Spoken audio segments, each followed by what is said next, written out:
Welcome, ladies and gentlemen, to this episode of the Women's Show. Today we sit to talk about the digital divide and women as we continue the celebrations of the Women's Month. But practically for us today, I want to first recap your weekend before we even go into introductions.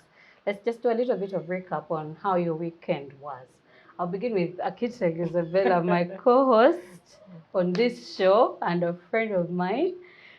And Bella, what was your weekend like? My weekend was very fruitful. It was also very action-packed. I'm not sure I should give further details. Okay, but... what was your highlight? What was your highlight in terms of news? Hey, you're even talking about news. No, yes. I did not follow any news of the death of the speaker. Yes, the death of the speaker. Let's say that the entire week had a death cloud. It had a death cloud hanging over this country, and I think when it was announced that the speaker had passed, people were saying, "Eh, we don't even think he died today. I think he died when this cloud began to hover over us." But yes, that was quite a thing. Although I didn't mourn a lot, I think I mourned for the speaker about 4 or 5 days ago. True. So by the time they announced me, I had gotten over his death. Okay, not really gotten over, but I was through the grief process. Yes, I'd gone through the grief motions. I'd gotten angry. That's nice. And next to her is Riza from High Internet. Tricia Sandra from High Internet. Riza, how's your weekend, particularly in news and in general life?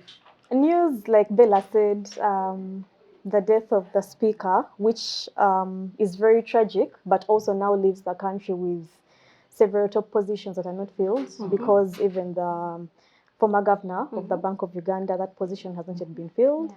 So yeah, it's news-wise, I'm in a state of questioning, really, where we are going, what direction we have next.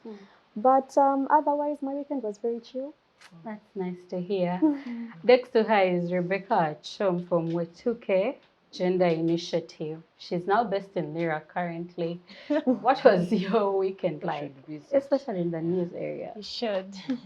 So for me, like Isabella said, it's been a week with a lot of dark clouds. Yeah. For me, from my Lira, from my northern Uganda, it's been really a dark week that we've had to see a whole community resist police because a young boy is dead because police brutality happened, and the whole DPC of a region is denying what a firing squad did under his command. And so for me, it's sad that even in this era, with what we've had as presidents this year, we are still having more conversations around police brutality, and especially now for a silent community like in Oyam. For me, that's sad.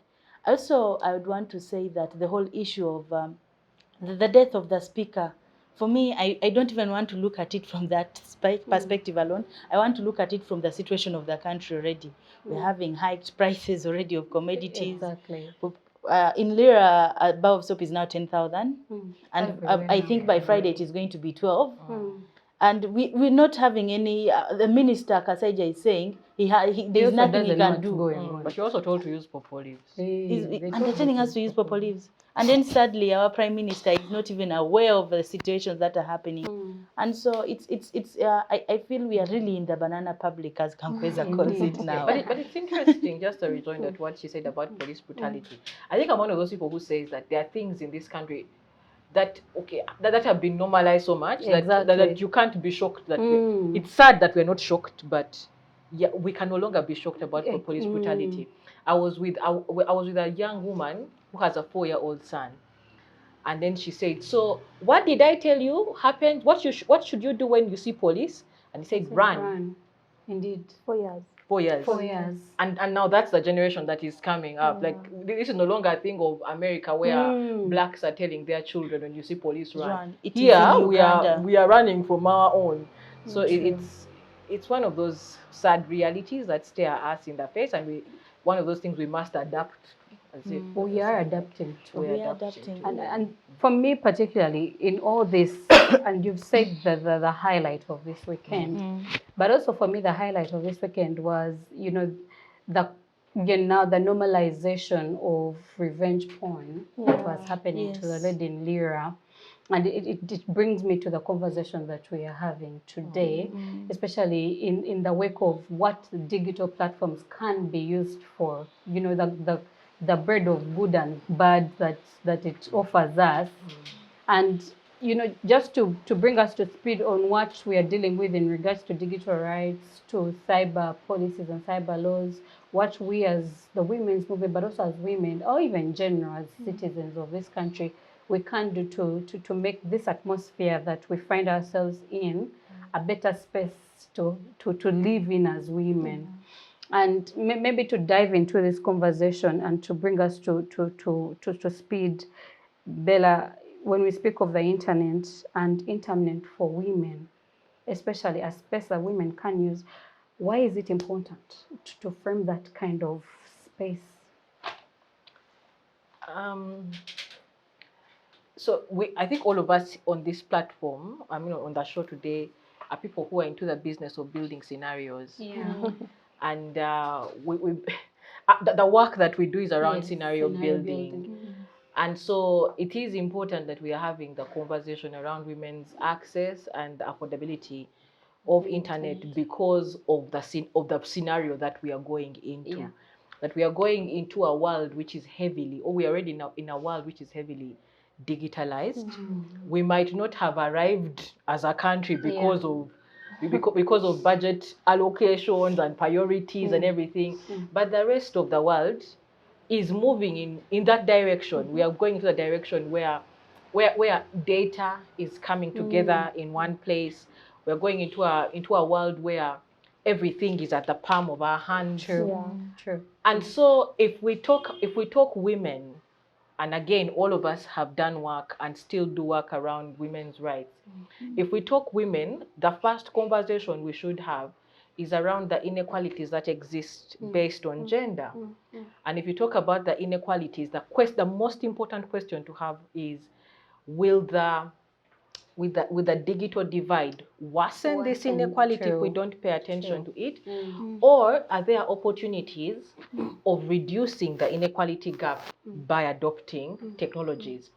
And I believe that the second, both are possibilities, but I believe that we should invest and have more of these conversations to one end of reducing the inequality gaps in terms of access to financing, in terms of marketing of businesses, ensuring that more women have money in their pockets, but also ensuring that that a woman's voice and agency, which is also a big conversation around inequality, is amplified. So if a woman has access to technology, then the usual discrimination and gagging of her voice is reduced, and so she has a place where she can amplify her thoughts. Yes. You remind me of something that you usually say, that poverty has a female face to weed. Poverty ain't a woman. Yes. And constantly when we are speaking about the internet, I keep imagining, and I don't know if it's just a branding of my mind now, but I keep imagining that there are even women who have not even had access to the regular phone. Yes. That would need it even before we speak about the internet. Yes. And how are we going to fill this gap of bringing them to speed to a place where they can even access these platforms? When you speak about issues of markets, the fact that they also need to even get their agro businesses online, how are we going to bridge that gap? And I want to bring you in there, Sandra, and as you tell us about the work High Internet is doing as well, how can we then, bridge this gap, to make sure that there is accessibility, even for the women that are the rural women, the last mile constituencies, to be able to, not only just bridge the gender digital divide, but also to create access for them at the grassroots. Thank you. So we can't talk about the digital divide without necessarily talking about other divides or other gaps, because the digital divide is just a reflection of everything else happening offline, and we know already that women are disproportionately affected, obviously, But within the women's groups, there's also other communities of people who are further marginalized. So people like queer people, sex workers, women living with disabilities, women living in very hard to reach geographical areas, that because also the digital divide is because of the peri-urban, urban, rural, kind of thing. So we need to have a holistic approach or a holistic way of thinking through the digital divide if we are to deal with it. Like Isabella said, we have to talk about things like access to economic, access to finances, first of all, access to, we need to talk about technical and financial ability to even operate the technology. Once you have access, then what? Because most times we talk about technology or internet as though we have to be on WhatsApp, we have to be on YouTube and all that. But it's so much more than that. It's even just the basics of having what do we call these cartouche phones? To be able to access mobile money for someone's business. So the business might not necessarily be an online business or have an online presence, but how are they able to move their business beyond just keeping money under the mattress or keeping it under, because of that. And we know all that has connotations of violence against women, connotations of patriarchy and other oppressive systems, homophobia, that just gang up to make this divide much wider. And already COVID, as the COVID pandemic has shown us how critical it is to be connected to the internet. Many people who are not online were left behind. If we even just look at the children who are studying via Zoom for the past two years, and those that didn't study. And those that didn't study. So what happens to that child who was left behind for these 2 years? And now they have to rejoin school and be at the same level with everyone else, right?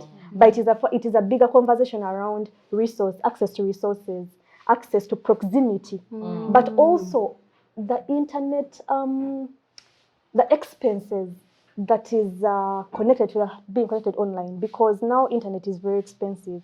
And then you wonder if even us who are able to access the internet are not able to afford it on a daily basis, then what happens to those who just even have completely zero access? So for me, I think the digital divide needs to be looked at holistically from a point of all these other gaps and divides that just affect women structurally.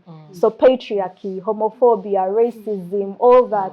Now even in Uganda we have colorism, right? It's another layer through which we need to also talk about the divides. It's interesting that for a very long time I thought colorism was an issue of black people abroad. And then you find that you are a lighter shade of something and you're going to get a different preference or treatment to the other. But I want to speak to structurally silenced women. Bella taught me about intersectionality. It had never come to my mind that actually there is a little bit of privilege in me being a straight woman and in where I stand in this moment. And then there are all these other women that I was blind to. And guess what? That didn't change even with our online experiences. And I want to bring you in there, Becky, to help us understand how best can we, bring in our search for intersectionality, how do we bring these structurally silenced groups of women into the conversation around internet freedoms and internet rights? Now, to understand the issues of structurally silenced women is broad for me, because there are different issues according to the category of persons in this group. Now, I think Kwikiriza, I hope I've mentioned the name properly. It's fine. Brings in some very important issue. They are different, and so their issues are different. From work I did some time back with Women of Uganda Network, you find that the issues of sex workers is different. That's a structurally silenced group as well. It's totally different from an issue of a queer woman. It's totally different from an issue of a widow. And so to start to have a conversation on how best you support them is also to first understand their situations, because they are at different levels. And so before we even go further into a conversation on how best can we make the internet safe for every structurally silenced person, we must first start to understand these people. Who is a queer woman? What are the challenges she faces online? Who is a sex worker? What are the challenges she faces online? Until we get to that level, there is nothing working. Because I may come and say that, oh, we're making the internet safe for structurally silenced persons. But how safe is that for me as a sex worker who may want to trade my business online without being exploited? How safe is it for me, a queer person, who would want to show that I am queer? I want to own this space, but it's not working for me. First, because we are limited already by the laws. True. Every time you post an image out of pleasure or even just a social engagement as a queer being, you already criticized. The internet is not safe. And so for me, I would think to address that, we still need to go back again to one thing, understand the different structurally silenced persons and their plight. So what I hear you say is that we then need to, categorize the internet needs for the particular groups of women. Continue. Yes. Yeah. Please do. So if I'm just picking off what she just said.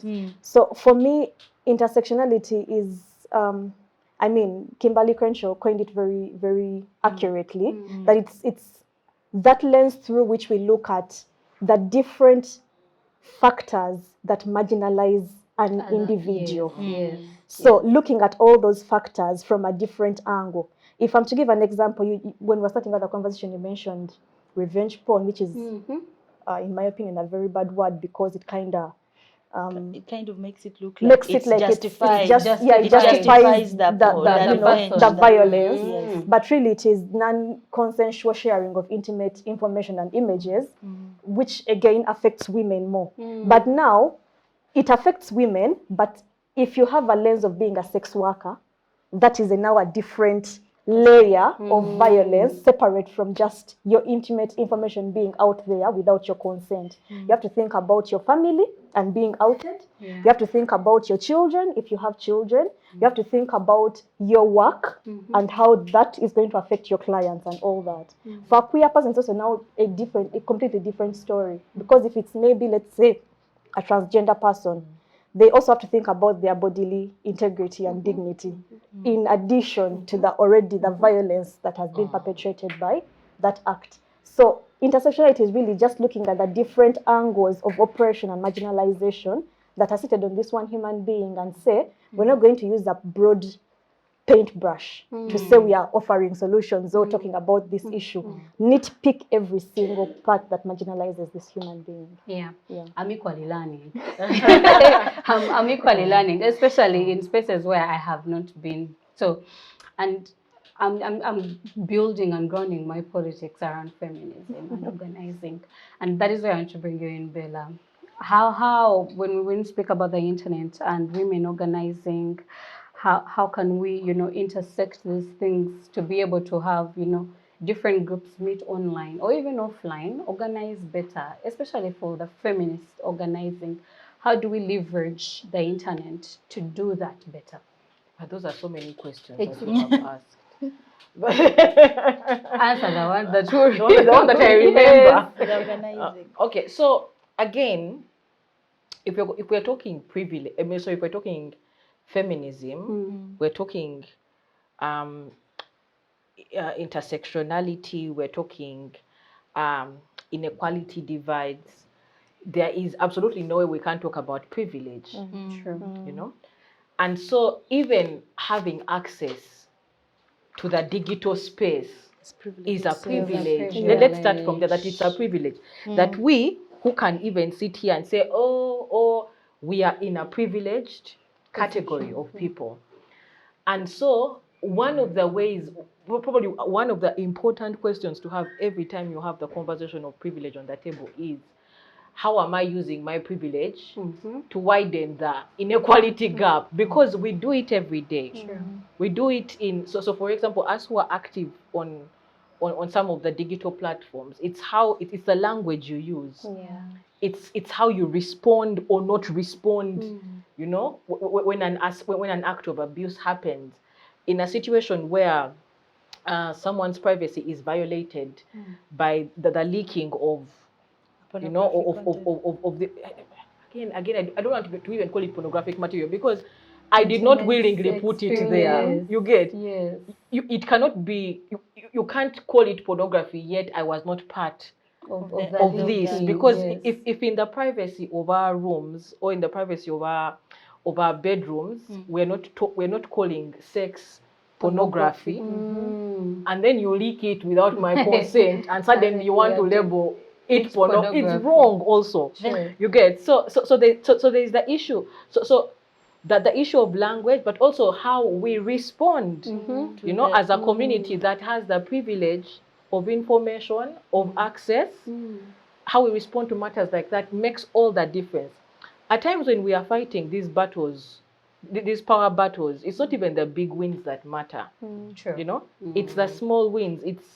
It's how many times do you go onto this platform and you defend, you know, yes, you defend a woman who has been pushed to the periphery, you know, as a result of abuse, you know. How many times do you call out certain instances? Because again, because of privilege, even we at times fall short. So the question is, when one of us falls short, do you have the courage to call them out? Because I remember there's a time one of us in the feminist space was having a what is it called? They were having a chat on beauty, you know, but the panelists, the panelists fit. They fit the patriarchal definition of beauty. You know, they were of a certain shade. They were of a certain. Basically they fit the yes. language. And I remember we said, okay, so what do we do about this? You know, because if in our space we are saying beauty is diverse, and I remember I think one of us called the person and said, but now you're perpetuating an inequality just by doing what you're doing. And I remember the event was, I think it was postponed, and the panel made more diverse. You know, and so it's wins as those, because now you know that that person will never organize a thing like that. So for me, inclusion and bringing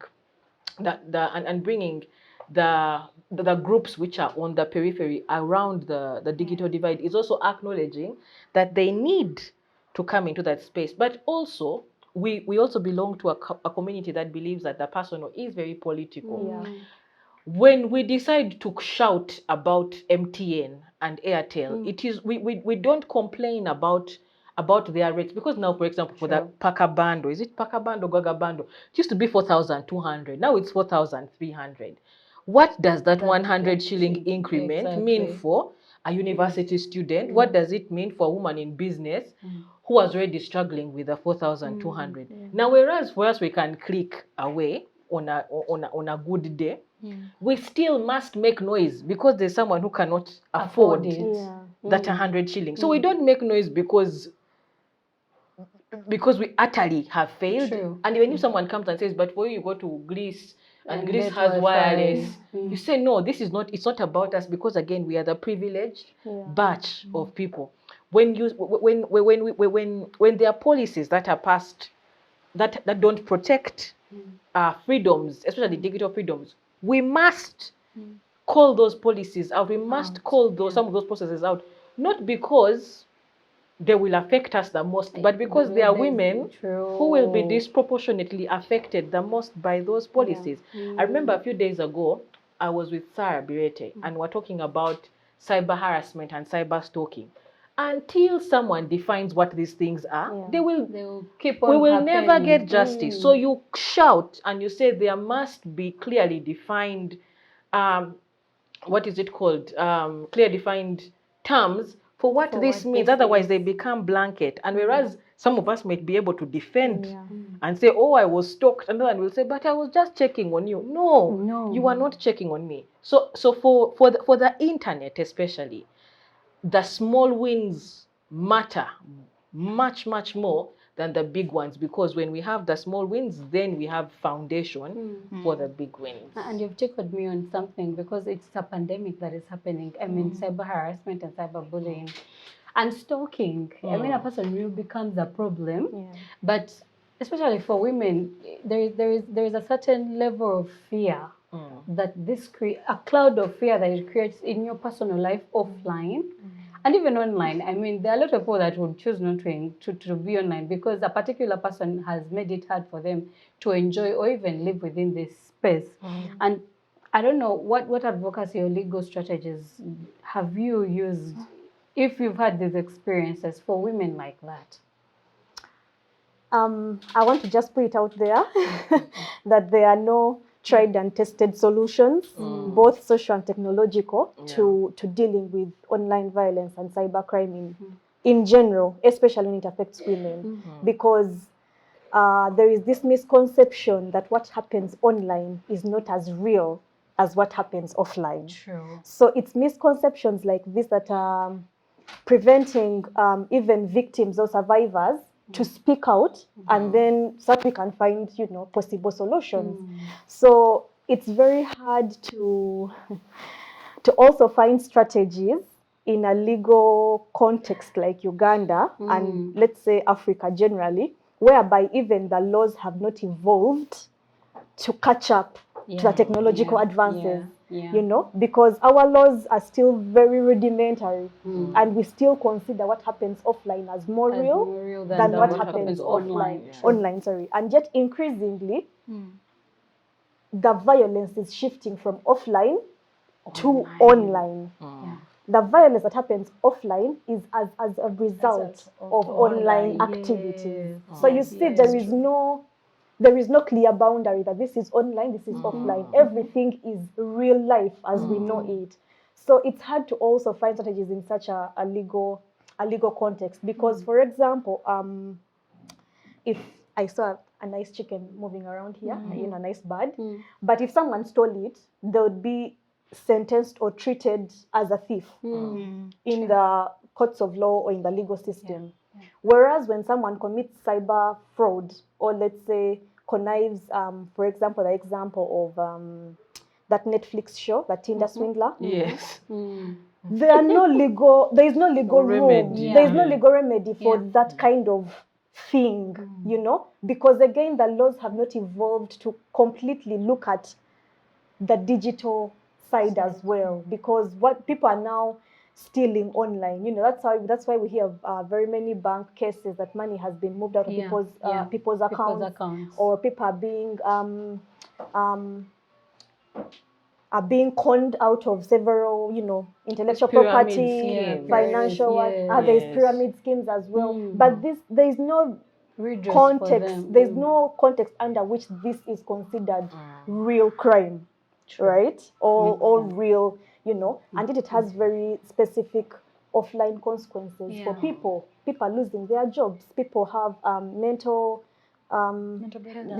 breakdowns and anxiety and panic. People are getting off on online platforms and self-censoring, and this is again demeaning all the effort that we have done since time memorial to say we need women to have their own agency, to be able to speak for themselves, to be able to do. So it's really hard to find strategies within that context.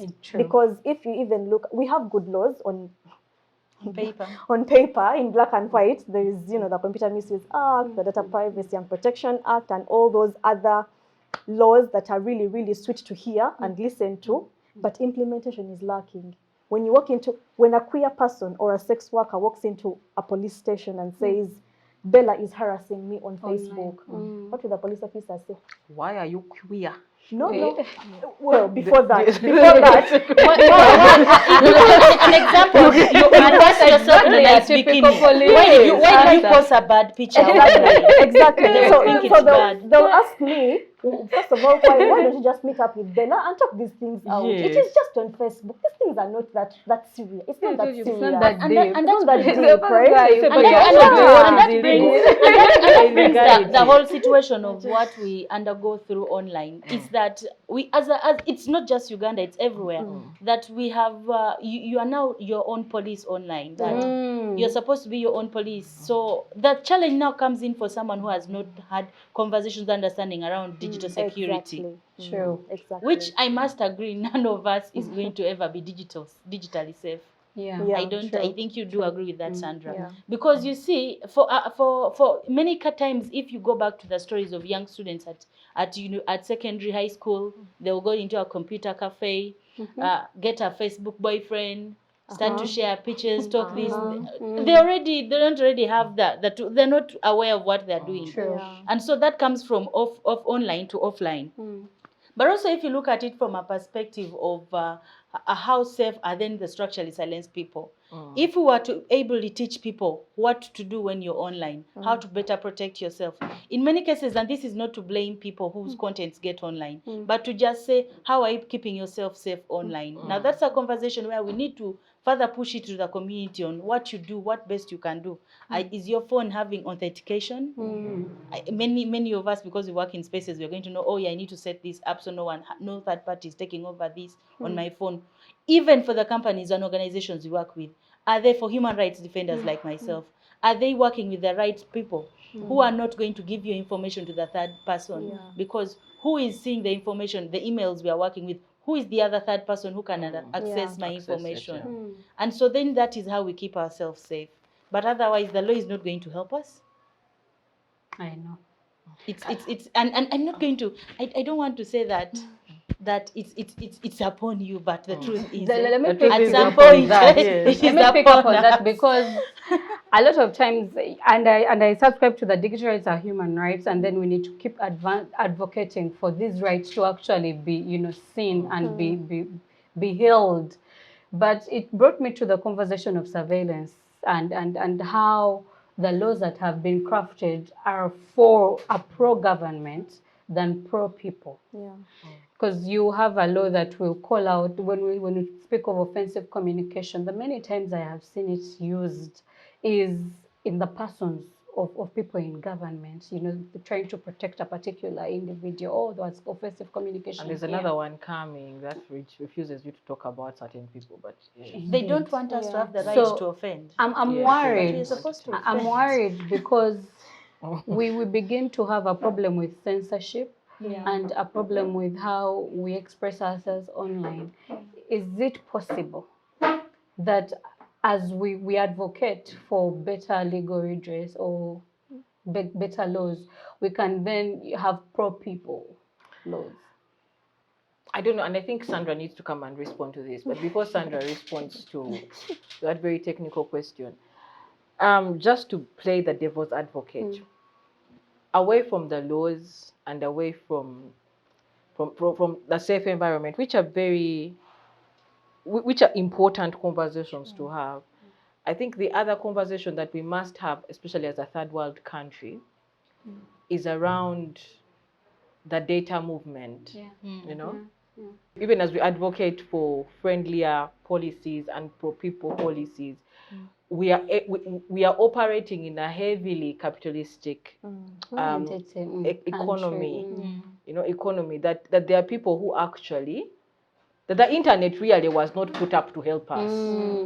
It was put up so that there are people who would be able to maximize profits.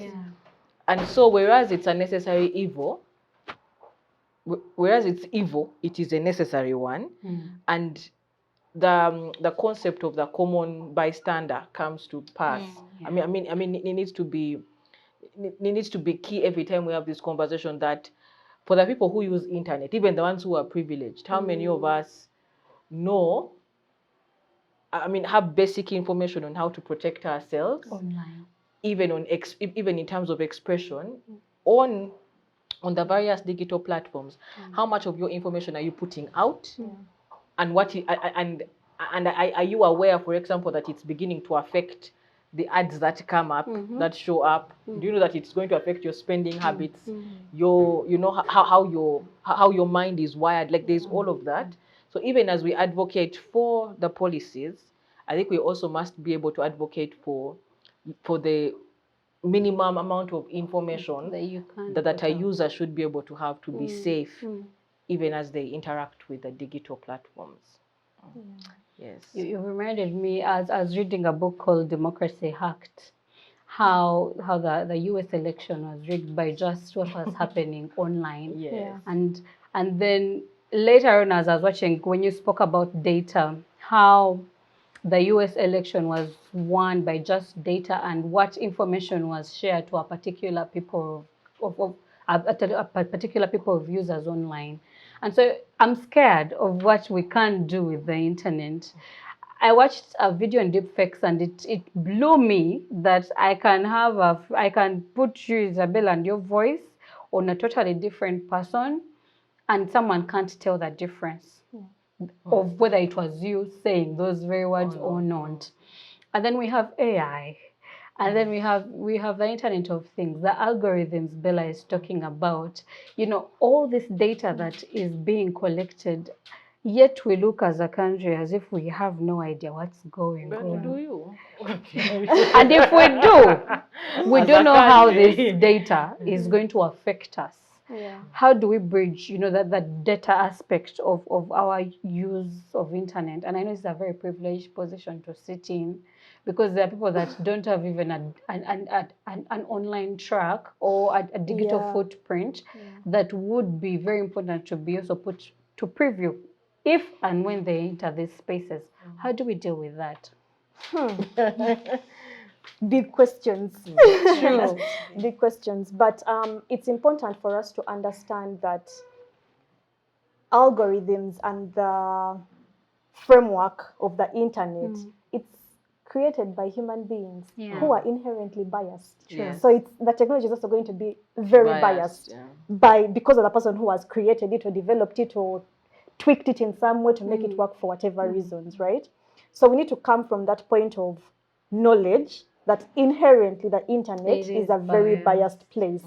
That if you are on Facebook has its own goal and objective and interests. For you, if you're there to network and say hi to this person and do what, it's okay, go ahead. But you're giving them that information. Mark Zuckerberg in the States does not come and pick Sandra's hand and say, Sandra, come and post on Facebook. No. He doesn't come either and say, Sandra, get WhatsApp, download it and text this person. No. It is us who willingly use that technology. And we sign terms and conditions quickly. And we agree those terms and conditions, right? Without reading through them or without really understanding what this technology also does on the back end. So I hear you about data. We willingly give that data there ourselves because the internet, it is us. It is us, the end users, who make up the internet. If Facebook existed and there are no Facebook users, it would not be the Facebook that we know. If Twitter was there and there are no Twitter users, it would not be the Twitter that we know, the Twitter spaces that we know, right? So we also need to know that the power, we have some form of power when it comes to using the internet. That now the important thing is to know how to use the internet from a point of knowledge, from a point of information. That if I'm using this platform, if I'm using this software, if I'm using this tool, do I completely understand what I'm getting out of it versus what the developer is getting out of it? So I hear you about data.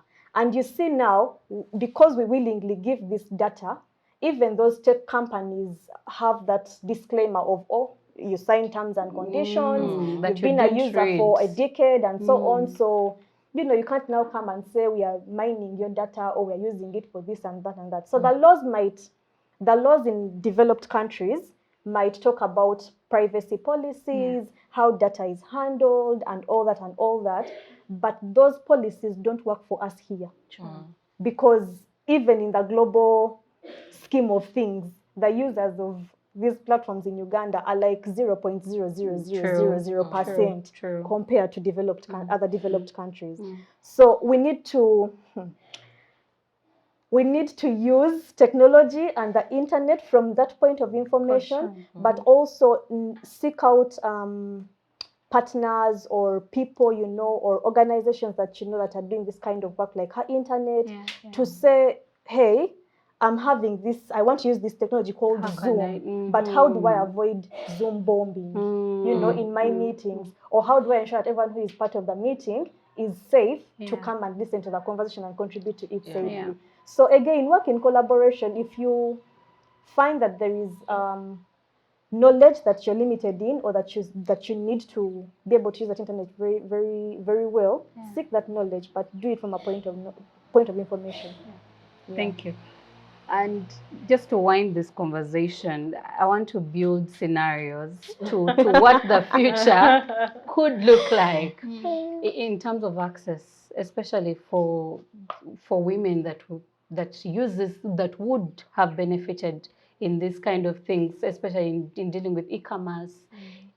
healthcare. I mean, recently I was having an experience with Rocket Health, and you can just type star to what, and it was for market women, and you get access to healthcare at a small cost. So when we speak about issues of access, help me build a scenario to what we can do different to help those women. I think, first of all, it's also just a mindset. One is a mindset shift, especially for women. I want to speak now from women from rural communities. You see the setup of how the community is, the geographical setup. We are from afar. First of all, the geographical setup is that it's already limiting you. Then the mindset because of the culture, the upbringing, women will then be limited. And so we need to first shift their mindset. Then also shift their mindset into thinking. You've asked a very big question, but I'm trying to really frame it down to look at it from a rural woman's perspective, or a structurally silenced woman. Shift the mindset thinking around digital security and rights for them women. Because until we are able to understand that the internet is ours, we cannot claim and own it. Because many of us have very expensive phones, think we are actually digital pro, but we just have a phone and we don't own the internet. Sure. And so we need to first start by shifting that mindset. Then two is from the geographical setup is start to have conversations that address the service providers. MTN. What is MTN doing differently for women? At some point, when you go through your MTN network service provisions, you're going to see that it's something for women. But how many women are using that? Are they even making that informed for women? No. And then the other thing is digital literacy for women, especially structurally silenced women from rural communities, widows and all this, and making it affordable for them. That many times we don't even know how to, as simply as basic as use a smartphone. And so for me, I think a digital security conversation or advocacy initiative around that would work. I've seen many entities come and say, okay, how do we organize better? And communication for me would also not just be having a phone as well. Yeah. It would even just be having a campaign placard that says it's been printed, it went through an internet process, it was printed, information was gathered, and then that becomes the information that she knows, this is what I need. And so if we're able to literally break all this information into the most tiny little nitty-gritties of what communication is, it's easy. Last week I sat into a digital security conversation, and someone brought a topic, I have learned, but someone brought a topic around data and metadata. You could have seen the hardness of trying to understand that conversation in that space until it was broken down into a bottle. To help you understand. To help me understand. So then how are we breaking out information around data, around computers, how to use a smartphone, around digital security, around how you use the internet into the basic languages that can be broken down for a woman from Kabale to understand, for a woman from Lira to understand, for a sex worker to know that, oh, I can actually use the internet, but this is what, if I get this information online, this is this kind of information that I'm putting, and this is what I'm going to experience. So for me, I think it is that. Indeed. Bella. So for me, again, it goes back to access, it goes back to affordability, but it also goes back to the scenarios that we are building, you know. Data and the digital space are very, the two components are very keen and key in the direction we are going, you know. And so for me, I'd like to even, not really differ greatly from what you have said, but it's to say one of the ways that we normalize and spread issues of access is by linking them to basic social services, you know. So for example, look at the average amount of time we spend in hospitals. Okay? Yes, and I know that there are entities that have what is it called, diversified, and will come and do tests and things from your office space. But there are days you have to go into the hospital. But when you go into the hospital, how much time do you spend there? And for me, I changed service providers because there's a hospital I went to and you'd spend close to 4 hours just looking at people in coats, lab coats. And so I moved, and the doctor I see currently, you'll go in, talk to him, and you'll say, okay, so what is happening? Then you'll say, okay, go do your lab work. We'll send the results. In case there's anything serious that needs you to come back, you will come back. Now, until we begin to quantify, and that's where the issue of women's, the conversation also ties into things like unpaid care work and the care economy. If we are not counting how much time we are wasting in hospitals and how that is affecting the running of our businesses, the running of our homes, but also the running of the economy generally. You've already spent 4 hours in traffic jam. Then 4 hours in the hospital. That's like 8 or 12 hours. And you're not being paid, you're just there looking. So if we tied the digital into health, if we tied the digital into the economy, IST has a market app. You know, but how many market women are on the app?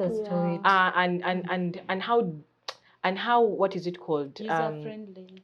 It's actually user-friendly, but again, the issue of cost comes in. Okay, but then also the issue of information. How many women across the markets? Because it was only what is it called? Tested, I think in three markets. Yet the government is building markets. So if you're building markets, why not tie the digital, into that? So you have health, you have the economy. There's even the aspect of education. You know, there's a lot we can do with the digital divide. How many schools, for example, send their results away from universities through the internet? Like, why do you have to waste paper?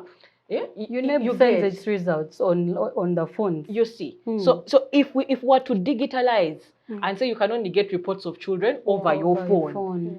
You know, and for a country that has signed up to, I don't know, reducing the carbon footprint, climate change, these should be some of the efforts that we are investing in to ensure that we are protecting our environment more.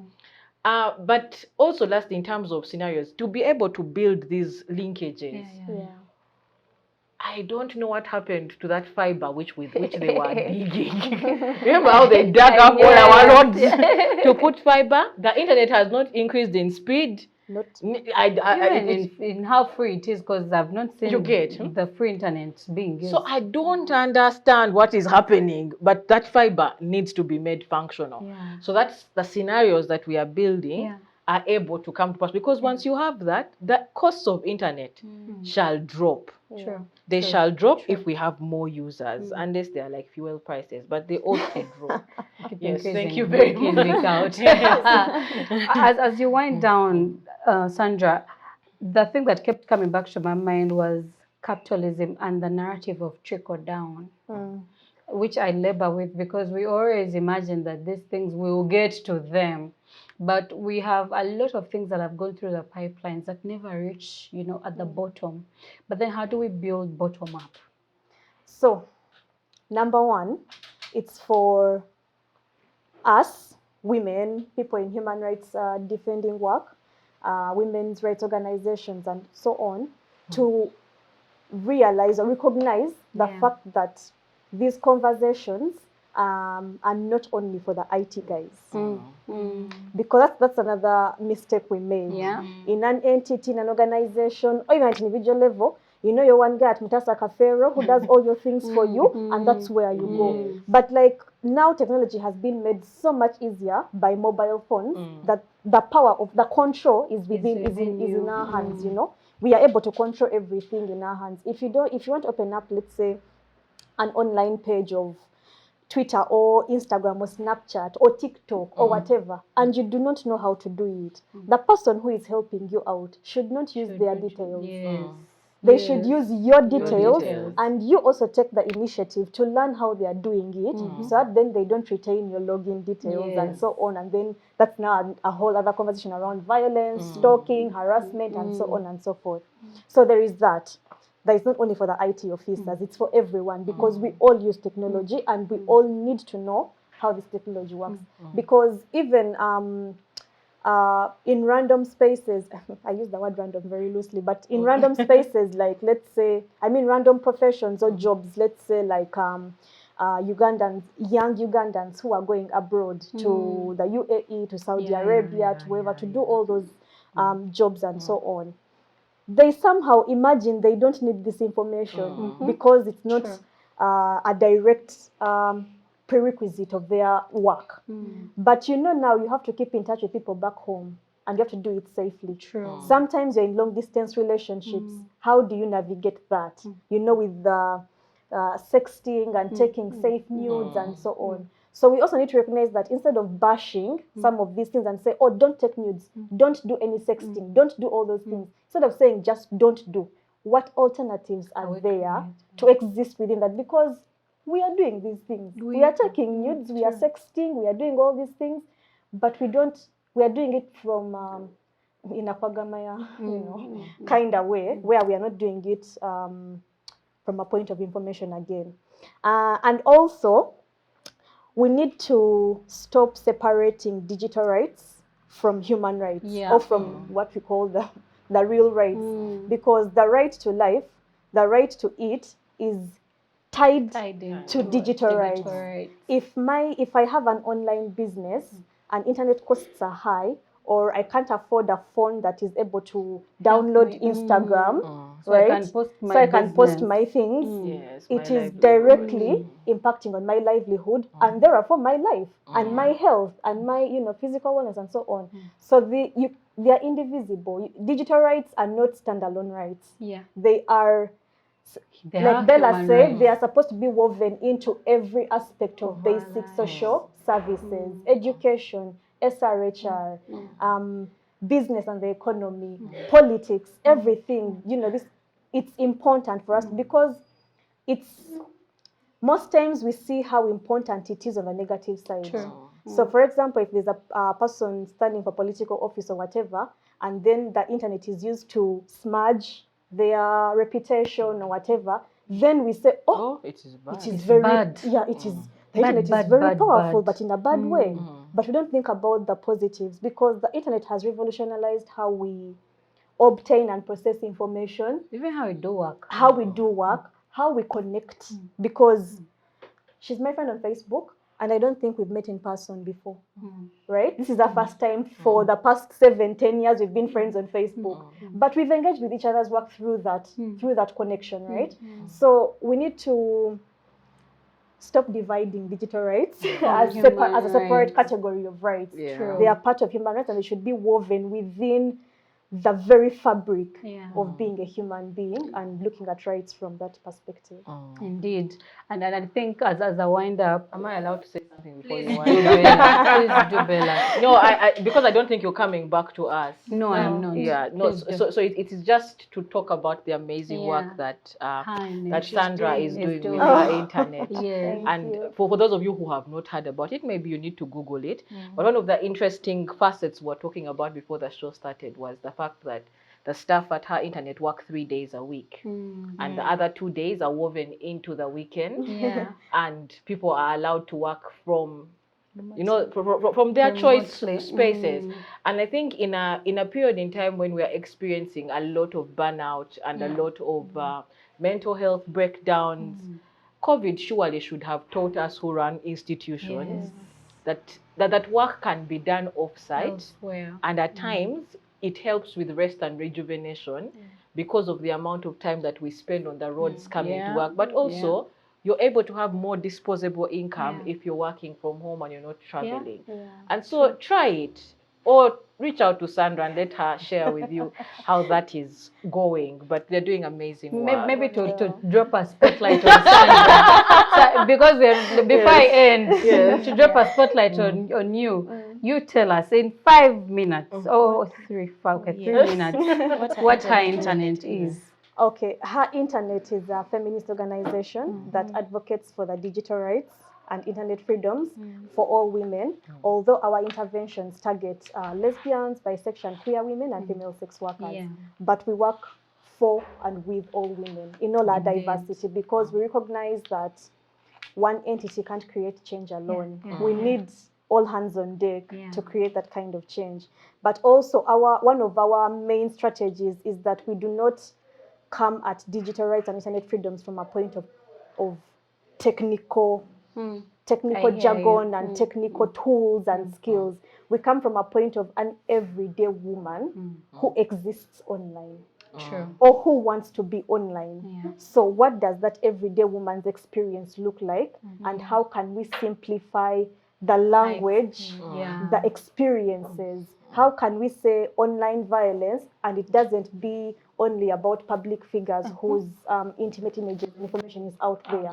How does this everyday queer person, everyday sex worker, everyday woman with disability, everyday young woman conceptualize their experience on the internet? So for us, we use that very simple, very laid-back language and approach to dealing with this.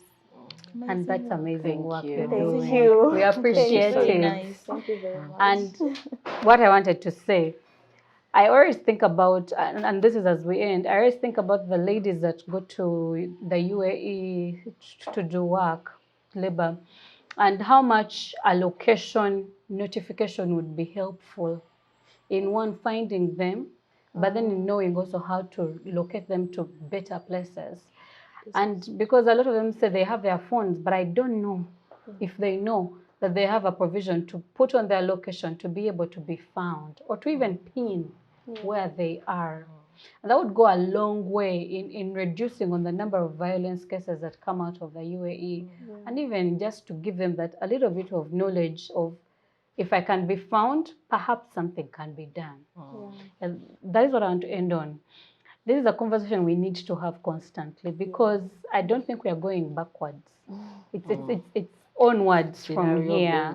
Yes, we are going to have a lot of things get offline into the online space. Educate yourself. Sit down and read about misinformation, disinformation. What are your digital rights, and how do you even access this kind of information? I've been your host, Tricia Gloria Nabaye, and I had an amazing panel of ladies. I hope to see you next week. Bye. Absolutely.